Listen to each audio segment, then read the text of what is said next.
Hello everyone. Today I would be discussing on the topic which is very important is doing business in India. We at TCIS aim at assisting companies across the globe to find the right partner in India in terms of what kind of intellectual property XYZ company has developed in their respective countries and find the right vendor or the right partner in India so that your business goes to the next level. Having said that, it's very important when we talk about doing business in India, what kind of technologies are going to work in a country where the population is billion and trillions. It's huge. The market is huge because the population is a lot. The main crux of any innovation in India is it should be sustainable, it should be low cost, and what is the consumer group? What kind of consumer are you seeing? There has been a global shift over the years where a lot of people across the globe, they are very creative. Every person is creative. Every person has some kind of USP. You need to identify your USP, and we at TCIS have a vision whereby every family, they come up with something called we have a patent application with us. It's like intellectual property, the same way we have land in India, where it's very prestigious to own a land in India.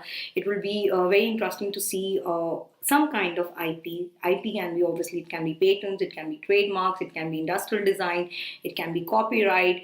So a lot of flow of information is traveling in India, whereby internet has penetrated in tier two and tier three cities also, and the opportunities are a lot. It's high level companies are coming, and people are being aggressive. The government currently is very aggressive and promoting the startups to file patent application, create IP, and there's an opportunity where every age group can enter into the sector and start with the protecting some kind of creation of mind, which can be any type of intellectual property.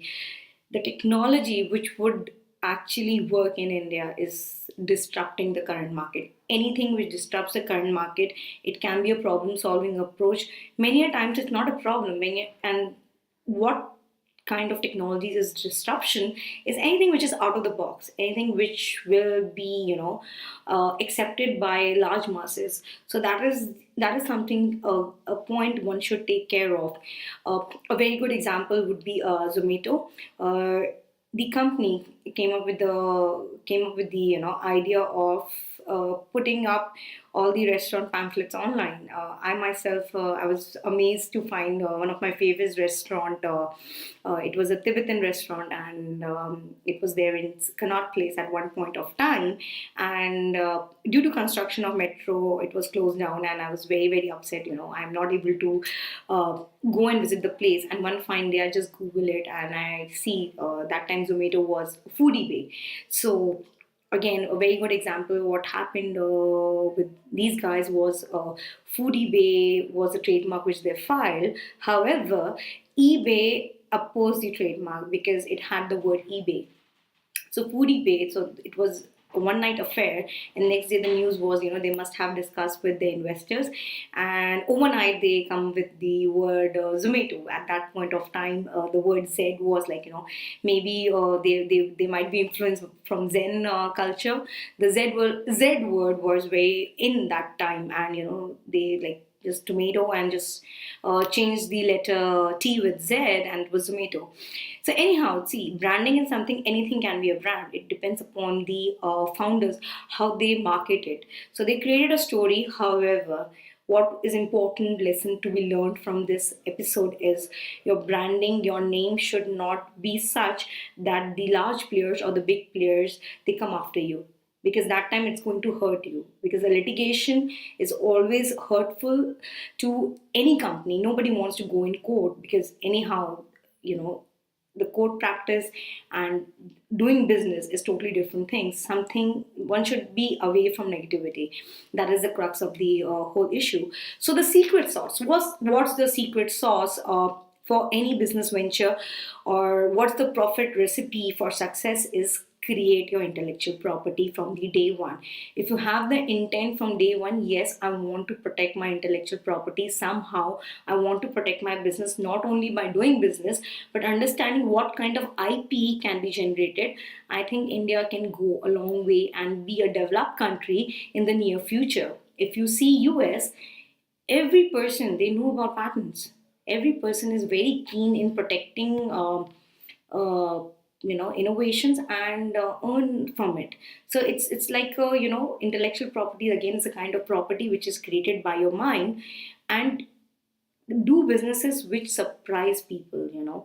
The positive attitude with doing business, if your consumer is happy, then your business will grow. It is applicable to both product and service sector.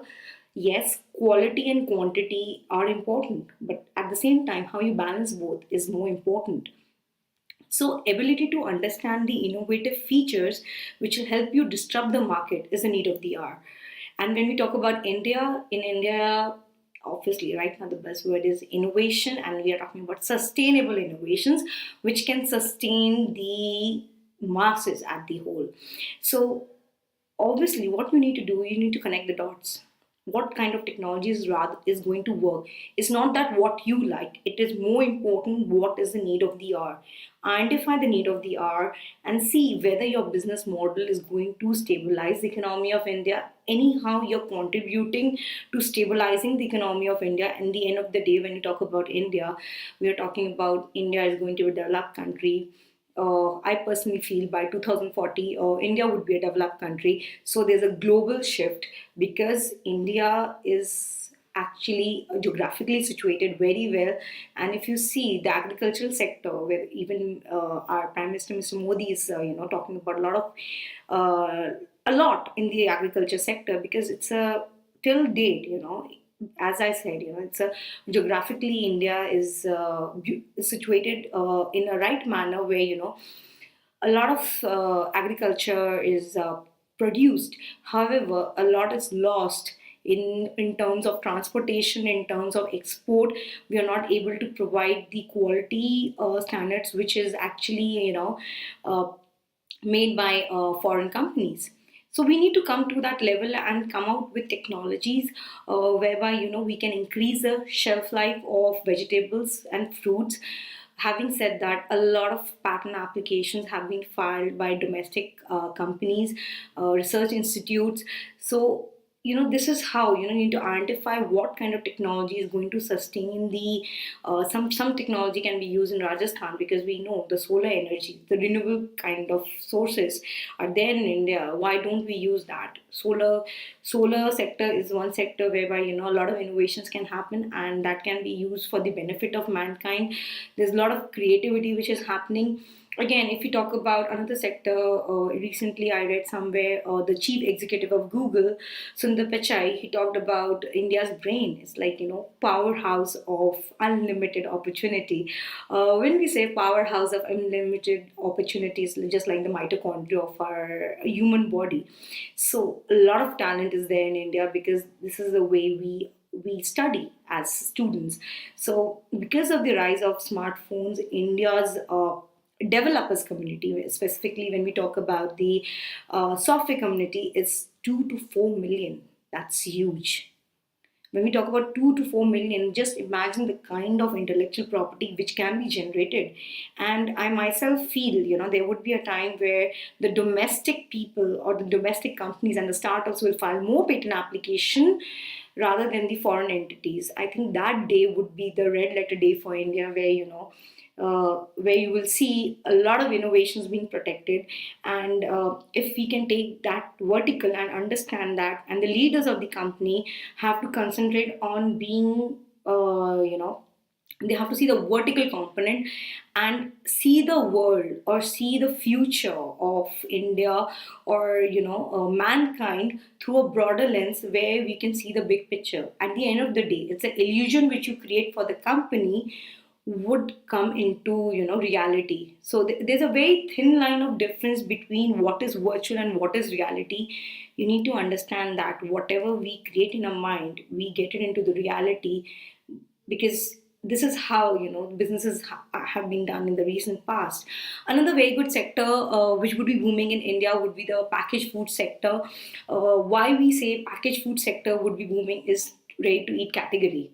You know, when we say a lot of people or most of the population is working class, even if people are married, both are working class. There's no time to even cook food. There's no time to even get a cook and get the food done. So ready to eat category would be enhanced, and a lot of innovation can happen. It There are not many players. The market is still very open to everyone, and it's like when you're a startup business. I myself, I did my graduation in food technology honors, so I understand why food is very important, and especially finger licking foods, because it's easy to eat. So those are the sectors in which a lot of research can be done. And as a startup, you should be like a crouching tiger and a hidden dragon kind of feeling should be there in a startup, and then only you can have that attitude to understand the business model which are future of India. So you need to understand the business model and then implement your business idea into it. And the attitude of a startup is very very important. Having been in the industry for last 12 years, I can vouch for it. Like many clients come to me, and we talk about the business, we talk about patents, we talk about contracts, and at the end of the meeting I just tell them, go back to your job. You're not a startup material. For being a startup or for being a business entrepreneur, you have to work 24 cross 7. It's just like a baby. Business is a baby which needs to be nourished.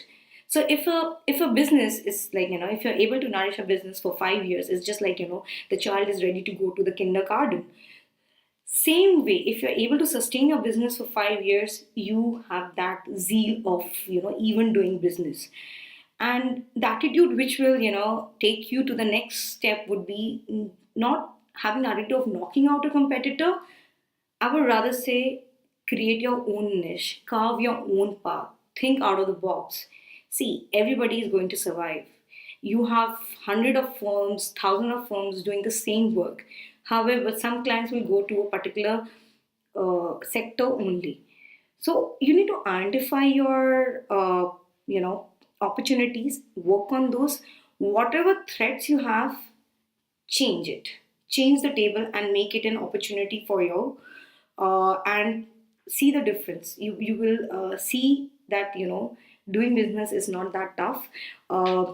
Business is just like it's an everyday kind of an affair where you have new opportunities to explore, and keep running your brain, because end of the day, if you are stuck in that strata that I'm done. This is it. This is what I want.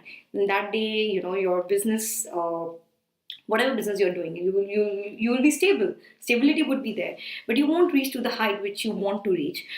Having said that, we at TCIS can help you not only strategize your business, help you with identifying the intellectual property and anything to do with the business. We would be happy to assist.